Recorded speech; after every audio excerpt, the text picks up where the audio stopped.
There's a reason that the windshield is bigger than the rear view mirror. And I think about that all the time. It's like, because you're supposed to spend more time looking forward than you are back. But it doesn't mean that you do away with the rear view. I think it's important to look back sometimes just to see how far you've come.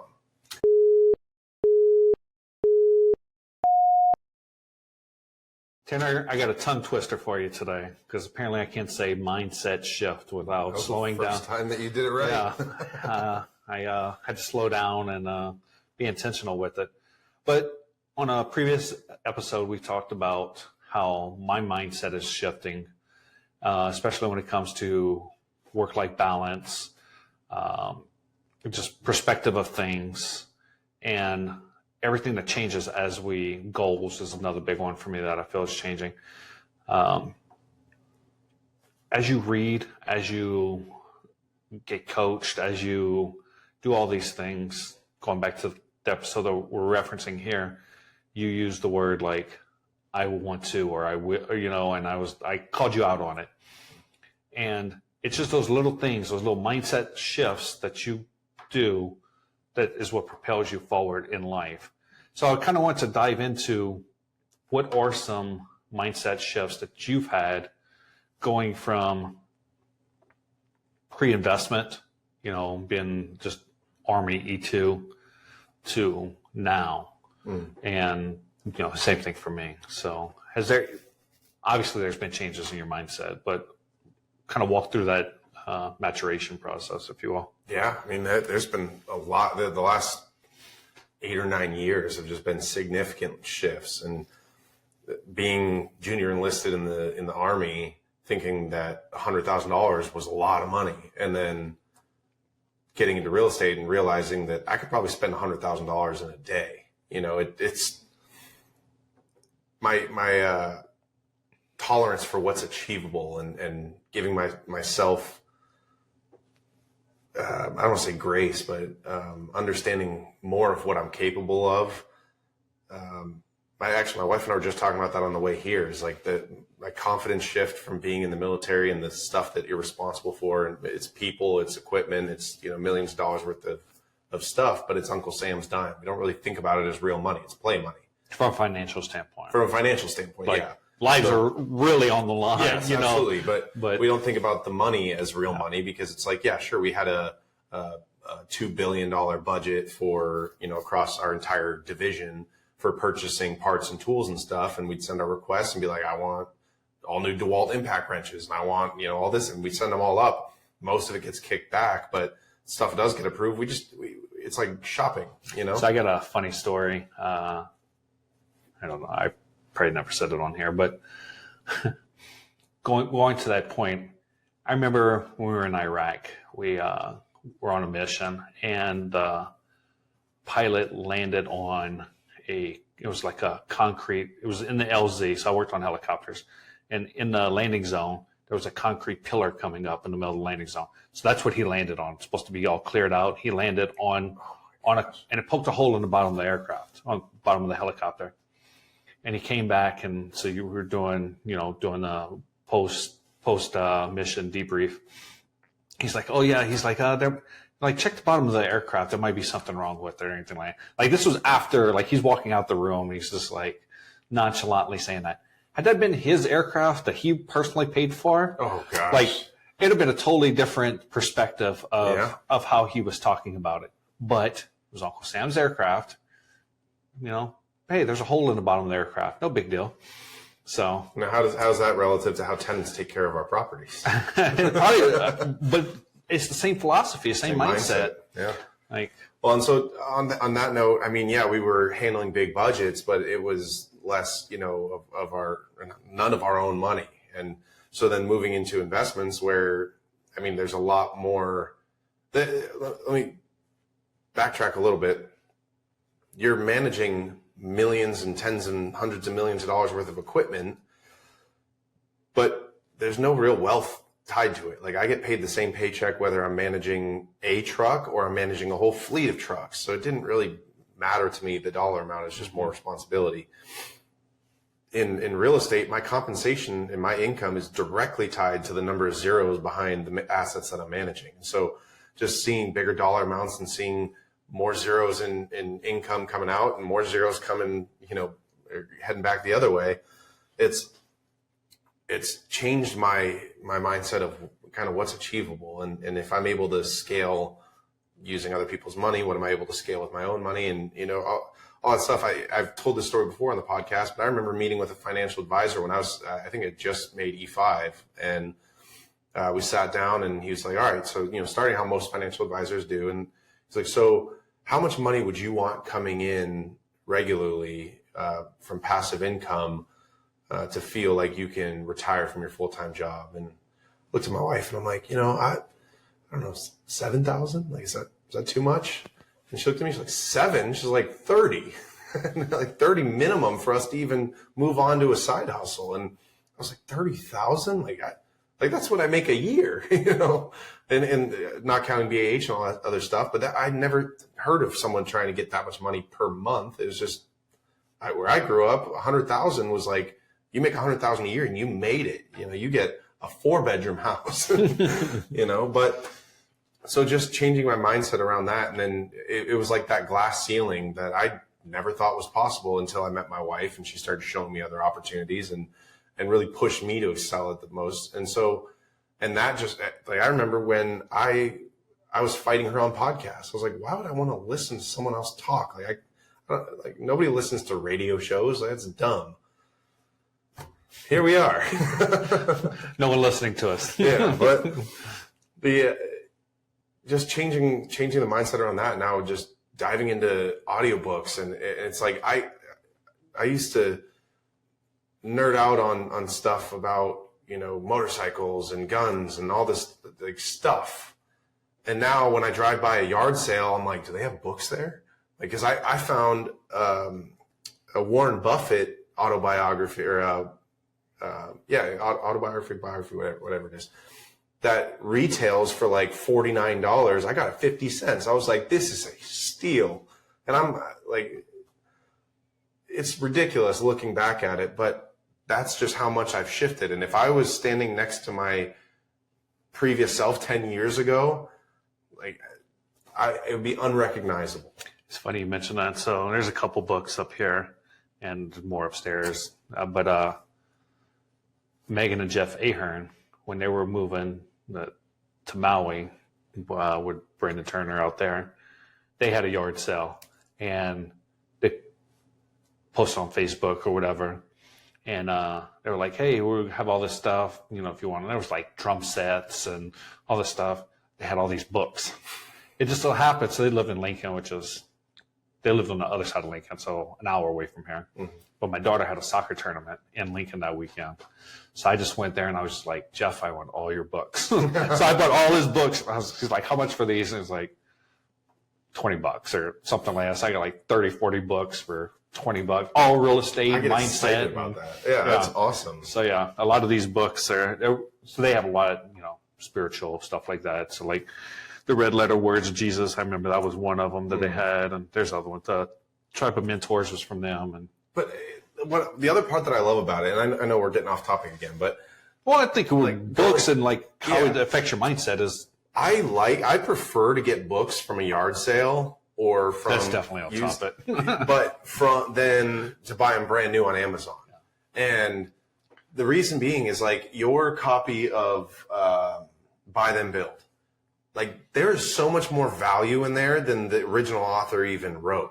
And even if that's just because of the footnotes that you put in there and stuff you highlighted, it's like some of the books that I've gotten, it's got scribbles in them and stuff. And it's like it's like you're connecting with someone. Even just a highlighted portion. Yeah. Because you're like, this they had value to this, so maybe it's something I need to look at more. Exactly. So. And I really enjoy that. And so stuff that 10 years ago I couldn't have cared less about. I probably didn't even open a book unless I was forced to, Yeah, because so I'm reading a book right now, and there's parts of it I absolutely love, and there's other parts I'm just like dozing off through it.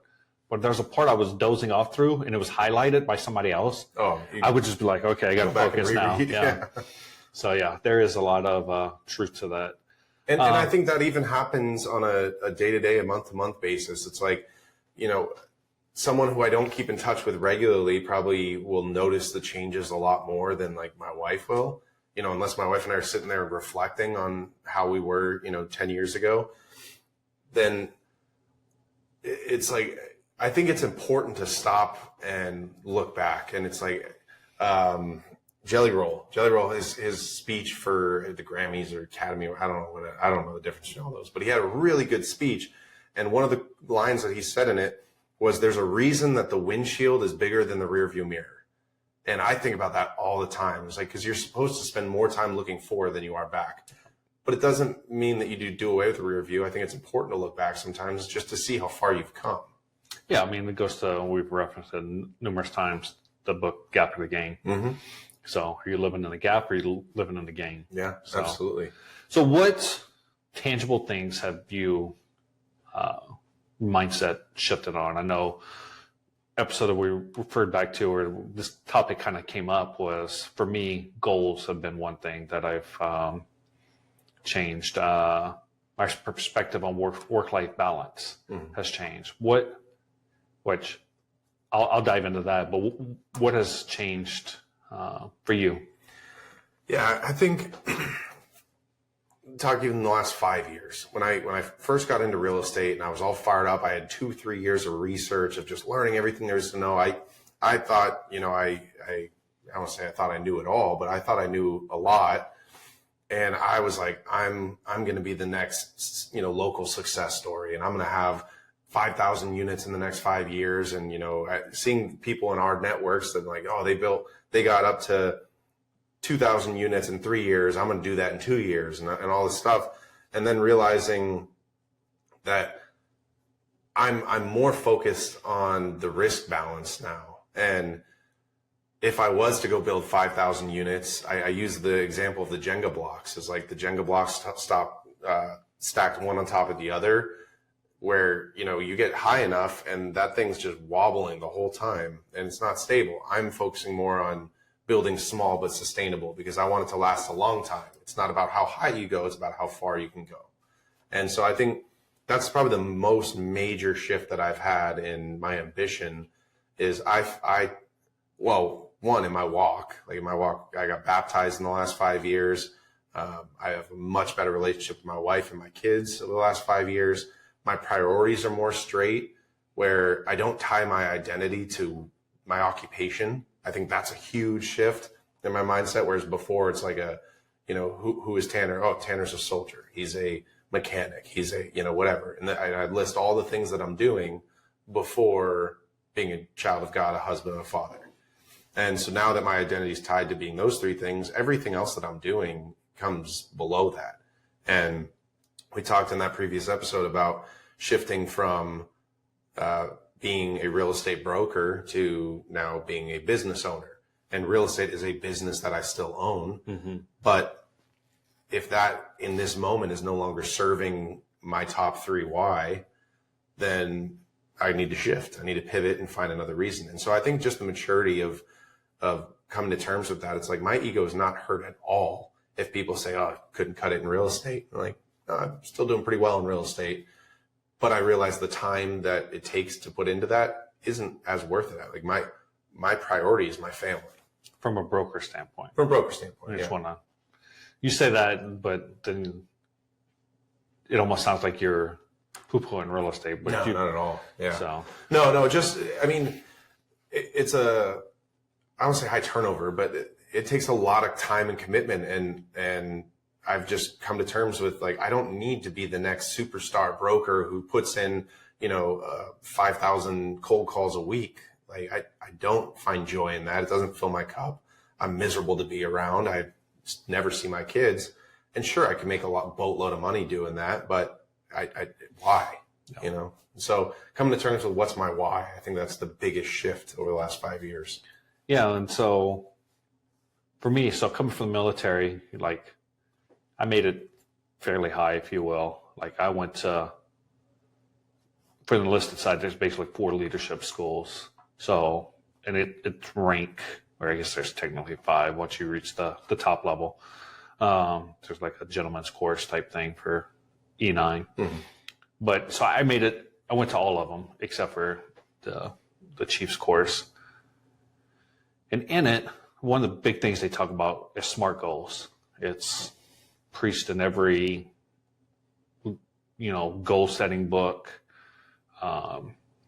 It's really out there. And so I grew up not only like pre-real estate with SMART goals. I know Brandon Turner talks about it. Anybody you talk, like most goal setting people talk about SMART goals.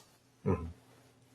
And for me, the more I dive into goal setting, the less I'm interested in SMART goals. You're like, well, why? If all the gurus say it, and like, who am I? I'm like, I can be completely wrong with this. But I feel like that's where you start chasing things. If you have, by making SMART goals, and I'm not saying like for my plumbing company, like I think it's smart to have a goal of revenue from a revenue standpoint. Like I need my revenue to be at X $1 million this year at this expense ratio or something like that. Like those smaller goals make sense to me. Or I don't mean smaller, but like more tangible goals. But when it comes to life and growing business, my kids, stuff like that, I don't agree with SMART goals. I think you should have a God goal. I don't even know what to call it. Like I haven't formulated, but I'm reading a book right now. It's called Chase the Lion. And basically it's from a guy in the Bible. There's a verse in there. It's like in, I don't know, Second Kings or something like that, but it's with David. It's the Old Testament. And it's, this guy's name starts with a B. He chased a lion on a snowy day, cornered it and killed it, is basically what it is. And it's talking about chasing the 500-pound lion. Chase the thing that scares you. And I think in the worst conditions too. That was the other part of that. On a snowy day. The snowy day is about, it's not going to be bright and sunny and perfect weather. So how do you chase that lion? And that's all this book is about. It's like, make a dream that's so big that it scares you. Like, and I think SMART goals just, they're tangible things that you can reach out, you can feel, you can touch. And what you're getting at is that we undercut it, right? That we make them too realistic, that they're not like big. I'm talking about like a macro goal, like for your life. Like how do you live? How do you raise your kids? And I think that should be, I call it North Star. Like that should be your guiding principle. And then like the other ones are like KPIs, if you will. Yeah. Like it's not a SMART goal. Like for me, like I want to have a better relationship with my wife. Well, what's that look like? Well, I think if we pray together every night, then it will ultimately serve that bigger goal. And it might get to a point that praying together every night is no longer serving that goal. So now we have to do something else. And it's layering on these things, but it's all going to a central focus. And then so I can praying with my wife isn't necessarily a goal. It's more of a KPI, something I can track. Now I understand like you kind of start taking my wife's argument to that is you make it kind of impersonal whenever you're tracking it. But to me, it's the most personal that you can make something, because what get measures or what you measure gets managed. So if I'm tracking stuff like that, I'm focused on it. So I'm putting her first in that. Yeah. So, and I think what's important about what you just said is it's easy to put a goal that says, I want a better relationship with my wife. Okay. You guys didn't argue today. That's better, right? So did you meet that goal? Your life's now. Is it better or is it just? Right. So that's one aspect. If you said, but you went a step further and said, what does that look like? What does better look like? It's like we communicate well. We prioritize each other's, problems. You put these things together. That is your playbook for now. You take what does it look like, and those are the steps that you start implementing, and it's about making that a regular practice. Yeah, I think it makes you go back and look at like, what are we not doing? So we aren't communicating. Well, kids are in activities, kids are running. I'll give you a tangible thing. Last year, our kids were on 2 different soccer not even two different soccer teams, two different soccer clubs. They practiced at the same place, which meant that they had to practice on different days.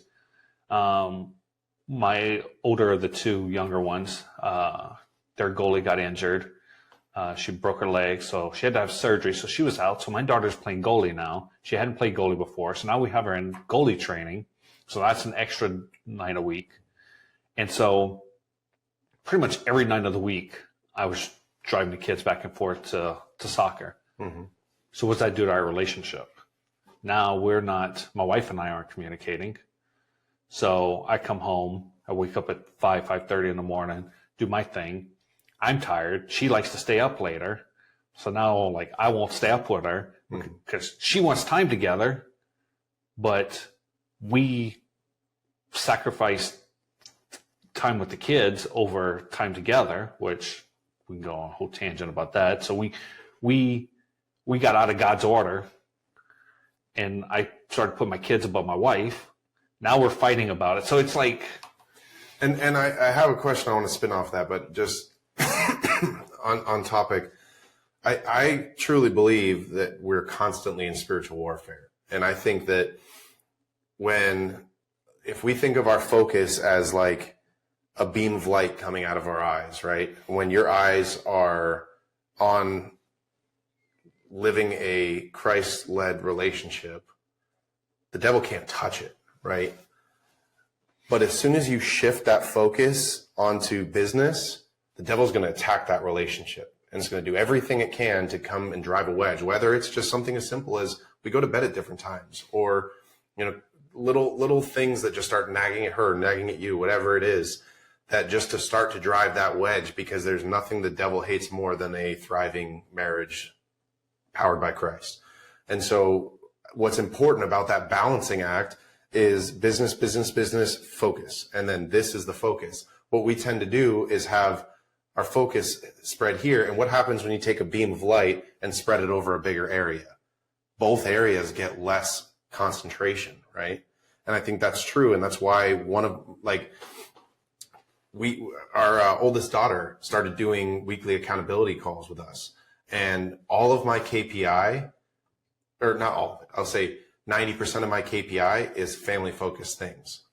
Like whether it's myself, the kids, or whatever. Like, did I read the Bible today? Did I do my devotional? Did I shut my phone off at 5:30 and keep it off until 8:30?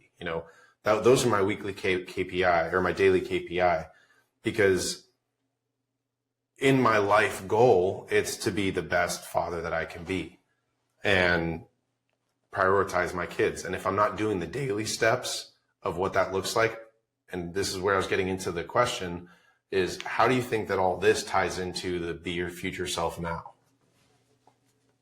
Some would call it fake it till you make it. So, I don't know. That's a great question. So, I think fake it till make it. Well, let me back up. I disagree with you I think the devil is after Tanner Sherman or is after Ryan Miller. I think the devil lays the framework in society and we do the rest. I think we get shiny object. We don't focus. You were talking about the beam of light. We don't focus on God. And so anytime you're not focused on God, everything else comes to light. So I don't think the devil has to come attack you. I think you do a good enough job attacking yourself. That's my take on that. So I forgot exactly your question, but what was it? So about being your future self now. Future self. The fake it till you make it principle. So I think the fake it till you make it is one of the things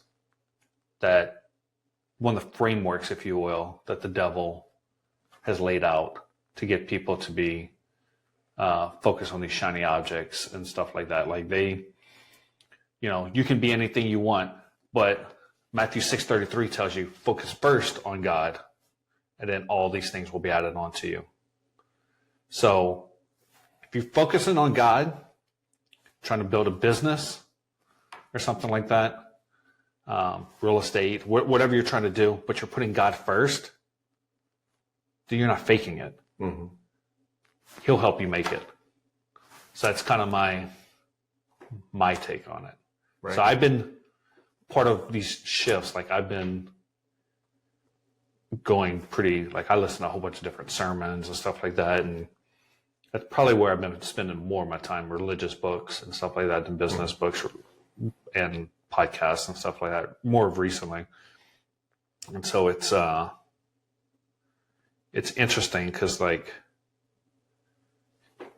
I've heard of all these different denominations and, stuff like that, but I never like really dove into any one or any other one, but they all had their belief sets. And like, there's a Pentecostal people are, they're about the gifts and, laying on hands and making people, healing people and stuff like that.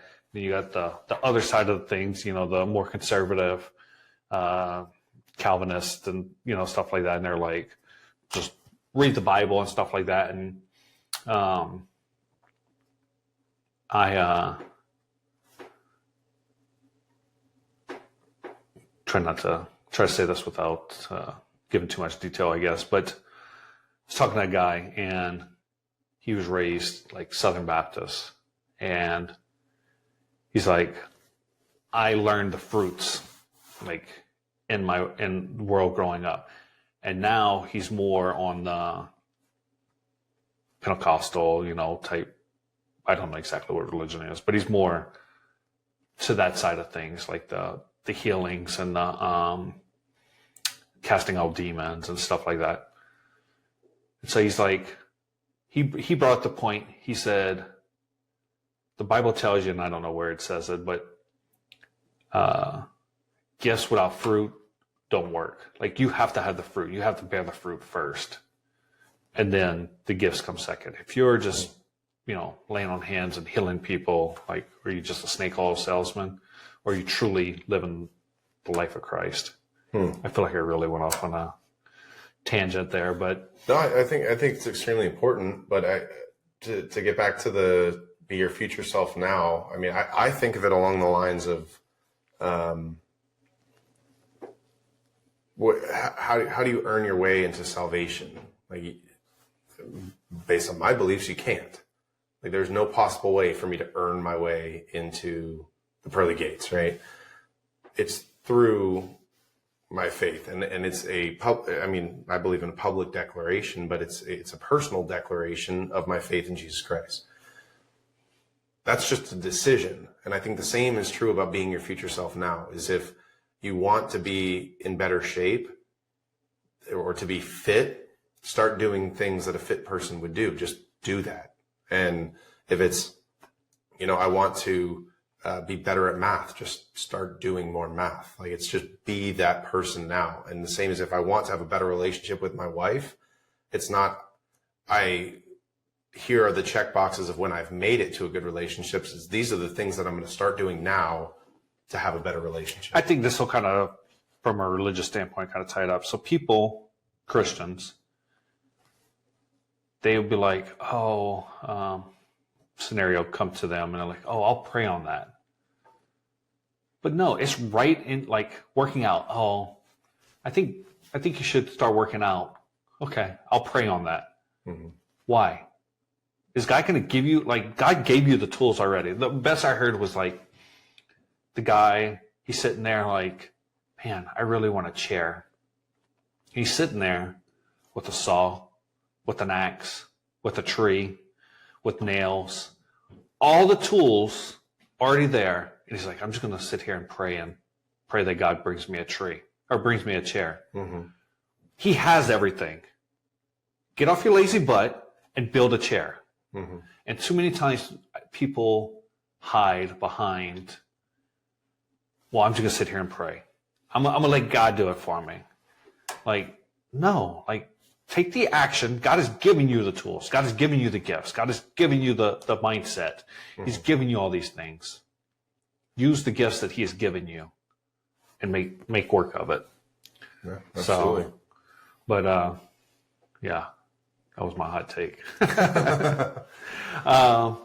But another thing that I've recently shifted my perspective on, or shifting my perspective on, and I think it's all a continuum. Like, you know, if you're not changing your perspective, like you're not growing. Mm-hmm. And so work-life balance, I think that's what actually started this conversation a couple episodes ago. I think there's a way to do it that they're together. So why do you have to have work? Why do you have to have recreation? Why do you have to have home life? Why do you have to have your Christian life? Why do you have to have all these buckets? Mm-hmm. Why can't you just make it who you are? Let your identity be of that and bring it in together. So if you're walking a commercial real estate property, why can't you bring your 7-year-old with you and let him play? Let him have fun, you know, run around the big warehouse or whatever you're doing. Let him have fun. Let him see you working. You know, you're raising up people. You know, you're showing them your Christian values throughout the day, and however you're doing that. Maybe it's you're driving there and you listen to worship music. You know, you leave there and you go meet with Christian, like a Christian man from your Christian business group. Mm-hmm. Why can't you just bring all that together and just have? Why do you have to balance them?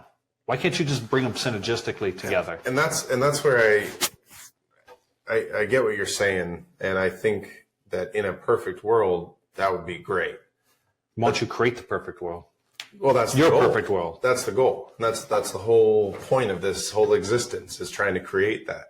And there are times, especially with me tracking my KPI, where there are definitely weeks where every single day I get my devotional, I pray with the kids, I read the Bible, I do all the personal things, I exercise, I hit every single checkbox. And then there's other days where things pop up in business and it needs my full attention and I miss out on one of those things. And so the balance would be perfect unison, where I can allocate time accordingly to the business and allocate time to the family, and everything works synergistically. I can take the kids with me. Obviously, you know, when you have 7 kids, it's hard to take all 7 of them to. But you take one a day. Exactly. But that's a perfect world, right?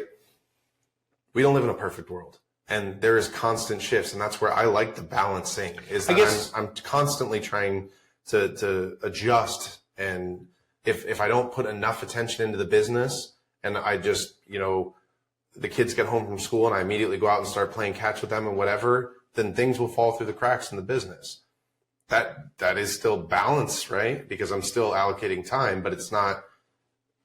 I think it's a lot of give and take and trying to adjust when necessary. I think my point to this is people try to hide behind things of why I can't show my Christianity at place X. Why can't I showcase my kids at work? Oh yeah. Why can't I, we try to separate everything. Mm-hmm. I'm not saying that it's always perfect, but people are, if I bring my 7-year-old with me to this showing and he acts the butt, like I might lose this deal, versus letting them see your true authentic self.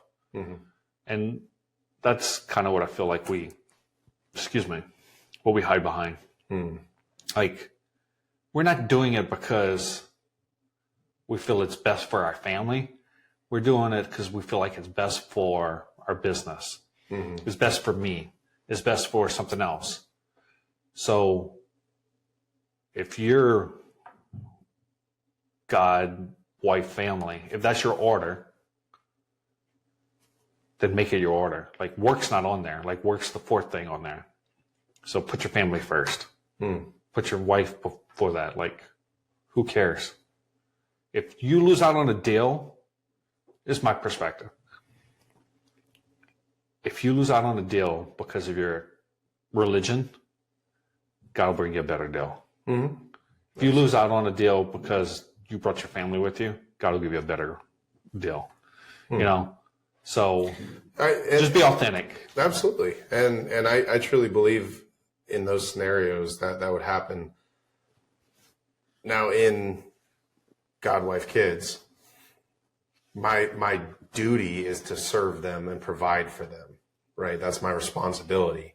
And if God gave me the tree and he gave me the nails and gave me the saw, and I'm forced to sacrifice, do I take the time to go put this chair together or go play catch in the backyard? My responsibility is to get the chair done. And so that's where I think that's the hard part about balance. And I guess my point is, why are your kids not helping you build the chair? Mm-hmm. Like, how do you bring everything together? Like, I understand, like, I own a plumbing company. I don't want all my guys walking, doing a service job with their kids hanging around doing it. But, for example, two of the guys that work there, their father-son, like, obviously there was enough rubbing, of something that made their kid want to not only get into plumbing, but actually works with their dad. Mm-hmm. Like they could be on the same job working together. They might be right now, but how do you bring all that together? And like I said, it's not perfect. I'm not trying to be like it is, but I think those are the questions we need to start asking. Absolutely. Like, we're too worried about what we can't do or how it might look to somebody else versus do the best thing for you. We put everybody else before us. That's, you made the joke about my LinkedIn post. Where are you at on your priority list? Like, it was a good point. Yeah, for me. And I have to tell you, on a side note, I had to plug that into ChatGPT and say, how do I respond to this in a sarcastic way that isn't snarky or aggressive? Like, because it was lighthearted, but it was a good question. Like, and the point, the post was about how I've figured out my priorities and I need to weigh every opportunity against my priorities, which is God, wife, kids. And you asked, well, where do you fall in that? Where does the self-help fall into that? And not just self-help, but your health, your mental well-being. Because if you're sacrificing for everybody else first, you're going to have a mental price to pay. So, I hate, I'm not going to get into my beliefs on society and our mental health in this podcast, because that would go on for like 6 hours or something like that. But I do think taking care of your mental health is one of the most important things you can do. And maybe it is waking up in the morning and reading the Bible. It's going on a walk. Like I started trying to go on a 45-minute walk. Let me rephrase that. I was always going on walks. Now I do it with nothing. I don't bring my phone. I don't bring music. It's just me. How much clarity does that provide, though? About zero right now. But it's pretty hard to do. But it's something I'm working at to be able to go on at least a 45-minute walk. But it's so that you can show up better for those priority areas, and I think that's phenomenal. Yeah. So it's hard. You can believe me, those headphones, I want them. Yeah. And my biggest limiting factor there was like, well, I can listen to an audiobook. I can listen to the Bible. I can listen to a podcast. I can be doing two things at once. But then the more I read, the more I grow, the more I change my thought. Like maybe some alone time, some one-on-one time is better. So. Well, I think we went all about the creation on this one. Yeah, I mean it's all about growing. Like I hope to be able to look back at this 6 months from now and be like, man, I've grown a lot. Like, I mean, that's kind of the point when we started this podcast. Like, we didn't know what it was. Like, let's just get around people we enjoy. Let's ask questions. Let's grow. Let's read books. Let's talk about the books. And if no one ever listens to this, we have something to reference back to. Well, I feel like it makes us grow. Yeah, absolutely.